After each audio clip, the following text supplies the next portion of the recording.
আচ্ছা ইমরান একটু এই সাইডে আসো। যারা আমাদের প্রধান অতিথি রয়েছেন, যারা দায়িত্ব রয়েছেন, মামা একটু সময় নিচ্ছি। হ্যাঁ, এই জিনিস দুটো না মামা খুবই পাকনামি করে জেলার মধ্যে, বুঝছেন, সব জায়গায়। এই যে একটা বেশ কয়েকদিন ধরে, যেহেতু আমার কুড়িগ্রামে খুব একটা কাজ হয় না, বাইরের জেলা বলে ঢাকা বা গাজীপুরেই, তো তোমাকে দেখা যায় রত্নার সাথে তুমি খুব ডুয়েট কাজ করো। ভাই কোনো চলছে? সত্য বলতে হবে, মাইক্রোফোনটা উঠাও, বলো বলো। আচ্ছা, এই বিষয়টা হচ্ছে অডিয়েন্সের উপরে। অডিয়েন্স কিভাবে দিচ্ছে আমাদের? তার মানে বলছে আপনারা কি চান যে তারা জুটি হয়ে যাক? চায় না। আচ্ছা রত্না, তুমি কি বলতে চাও? না, জুটি হবো না। জুটি হবে না, তার মানে প্রেম চলবে কিন্তু বিয়ে হবে না, তাই? যত খুশি। ও মাই গড, কি বলছো শুনছেন?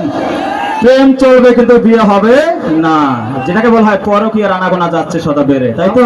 আমার কানে কানে বলে যত খুশি প্রেম হবে কিন্তু বিয়ে হবে না। ও তার মানে ইমরান, বেস্ট অফ লাক, চালিয়ে যাও ভাই, এটা ভাগ্য লাগে, ভাগ্য। ওকে, দেখছেন না।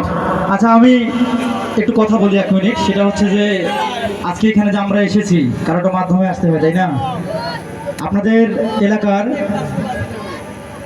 চেয়ারম্যান পদপ্রার্থী রুহুল আমিন আঙ্কেল, আমার সম্পর্কে আঙ্কেলই হবেন, ওনার ডাকে এবং ওনার ইনভাইটে এখানে আসা।